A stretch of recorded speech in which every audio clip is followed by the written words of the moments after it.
चाणक्य ने बड़े कमाल की बात कही थी कि जंगल में सीधे पेड़ ही सबसे पहले काटे जाते हैं। तो इसका मतलब क्या है कि एक इंसान को सीधा साधा नहीं होना चाहिए, लेकिन चाणक्य जिन्होंने ये बात कही वो खुद ही एक सीधे साधे इंसान थे। सबसे पहले ये समझ लो कि सीधा साधा होने का मतलब ये बिल्कुल भी नहीं है कि कोई भी इंसान आपके साथ कुछ भी करके चला जाए। ऐसे लोगों को बेवकूफ कहते हैं। सीधा साधा होने का मतलब है कि आप अपने फायदे के लिए किसी और का नुकसान नहीं करते हो। दुनिया में ज्यादातर लोग ऐसे होते हैं जो अपने फायदे के लिए दूसरों का नुकसान करते रहते हैं।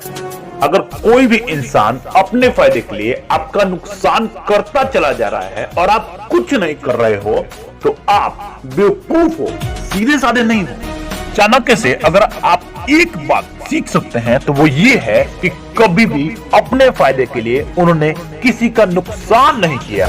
वो हमेशा सबसे पहले जनहित के बारे में सोचते थे, फिर समाज के बारे में सोचते थे, फिर देश के बारे में सोचते थे और बाद में जो कुछ बच जाता था उसमें वो अपने बारे में सोचते थे।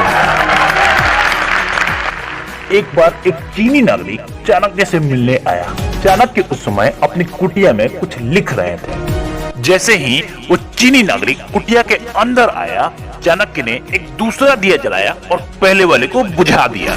चीनी नागरिक को लगा कि शायद ये कोई प्रथा है अतिथि सत्कार करने की, और उसने फिर भी पूछ ही लिया कि आपने एक दिए को जलाकर दूसरे को क्यों बुझा दिया? क्या ये अतिथि सत्कार की कोई प्रथा है? चाणक्य ने कहा, नहीं, ये कोई प्रथा नहीं है। जो पहला दिया था उस दिए में मेरे देश का तेल था। चूंकि मैं अपने देश के लिए काम कर रहा था, कुछ लिख रहा था, इसीलिए मैं उस तेल का इस्तेमाल कर रहा था। पर अब जब आप मेरे पास आए हो अपने काम के लिए तो मैं देश का तेल यूज नहीं कर सकता। इसीलिए मैंने अपना दिया जलाया जिसमें मेरा निजी तेल है। चाणक्य की ईमानदारी और देश के प्रति उनका प्यार देखकर चीनी नागरिक इतना इंप्रेस हुआ कि उनके चरणों में गिर पड़ा।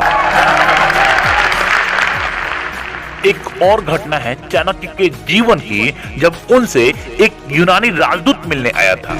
जब वो यूनानी राजदूत महल पहुंचा तो उसने सैनिकों से कहा कि मुझे आचार्य चाणक्य से मिलना है, वो कहाँ रहते हैं, उनका कमरा कहाँ है? इस पर सैनिकों ने कहा कि वो यहाँ नहीं रहते हैं, वो नगर के बाहर एक कुटिया में रहते हैं। और फिर उस यूनानी राजदूत को लेकर वो कुटिया की तरफ चल दिए। चाणक्य से मिलते ही इस यूनानी राजदूत ने उनके चरण स्पर्श किए और फिर पूछा कि आप चंद्रगुप्त मौर्य के महामंत्री हैं, आप जब चाहें तब चंद्रगुप्त आपके लिए महल बनवा सकते हैं, फिर भी आप इस कुटिया में क्यों रहते हैं? चाणक्य ने कहा कि अगर मैं देशवासियों के खून पसीने की कमाई के दम पर महल में रहूंगा तो मेरे देश की जनता को कुटिया में रहना पड़ेगा। इसीलिए मैं नगर से बाहर झोपड़ी में रहता हूं ताकि मैं अपने देशवासियों के दर्द को समझ सकूं। चाणक्य के जीवन की ये घटनाएं हमें बताती हैं कि चाणक्य कितने ज्यादा समझदार और सीधे साधे थे, और मोस्ट इंपोर्टेंट वो सेल्फिश तो बिल्कुल भी नहीं थे। इसलिए जिंदगी में अगर बहुत बड़ा कुछ करना है तो सीधे साधे रहो, लेकिन पावरफुल बनो। इसलिए नहीं कि आप दूसरों को दबा पाओ, बल्कि इसलिए ताकि आपके साथ ये दुनिया, ये समाज, ये लोग कुछ गलत न कर सके और ना ही कोई कभी भी आपको दबा पाए।